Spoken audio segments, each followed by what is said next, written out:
What's up, Mami? And me!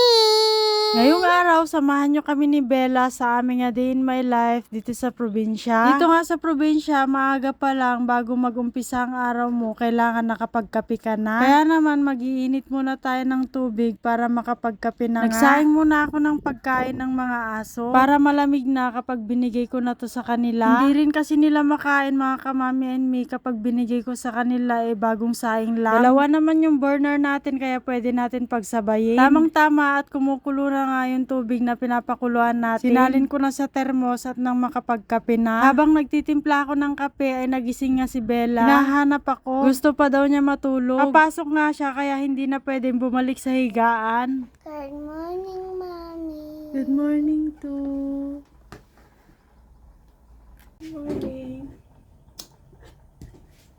Nilabas ko muna yung kanin sa ref. Nilabas ko yung luncheon meat, uulamin ni Bella. Pagkabukas ko ng luncheon meat, nagsalang ako ng kawali. Inislice ko muna yung luncheon meat, tapos naglagay ako ng mantika sa kawali. Mainit na yung kawali, nilagay ko na yung luncheon meat. Medyo malaki yung slice ko, kaya hinahati ko sa gitna para maprito ng mabuti. Hindi ko prinito lahat, nilagay ko muna sa ref yung iba. Yung baon lang ni Bella ang prinito ko. 2 pirasong luncheon meat. Tinangag ko na yung kanin para uminit. Pagkatapos ko nagluto, hinugasan ko kaagad yung mga ginamit kong pinaglutuan. Pagkatapos ko maghugas, nilabhan ko yung basahan, pinunas ko rin sa gilid-gilid. Nagpunas muna ako ng burner, puro talsik ng mantika. Nakaligo na si Bella, nakaligo na rin ako, papasok na po kami. Tinuklay ko muna yung buhok niya, hindi ko muna siya iipitan kasi basa pa yung buhok niya. Magsasarado na tayo ulit ng bintana.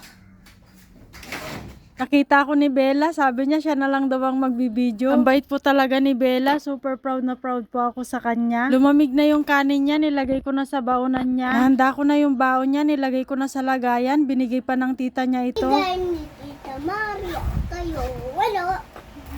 Tinanggal ko na yung cover ng motor ko. Nakita ko yung baonan ni Bella ng tubig, nasira na pala yung hawakan. Pinargahan ko na, pinaandar ko na yung motor ko. Binuksan ko muna yung gate namin. Nilabas ko na yung motor ko at aalis na kami. Nakarating na kami sa school. 1 oras lang naman yung klase nila kaya hinintay ko na siya dito sa school. Fast forward, tapos na yung klase nila Bella, nasa bahay na kami. Pagdating namin, kinain ka agad ni Bella yung baon niya, hindi niya nakain sa school. Gutom na gutom daw siya.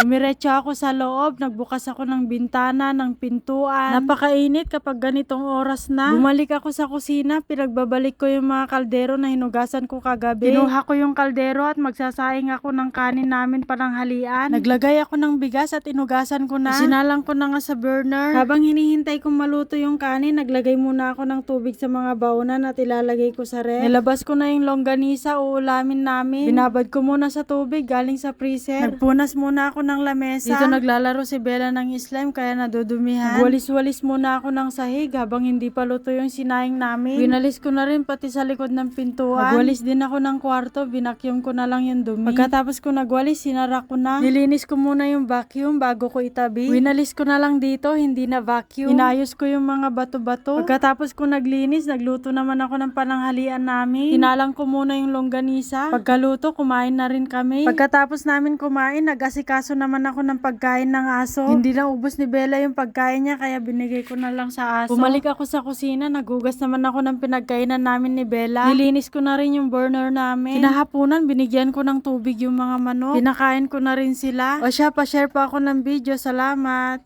Bye-bye!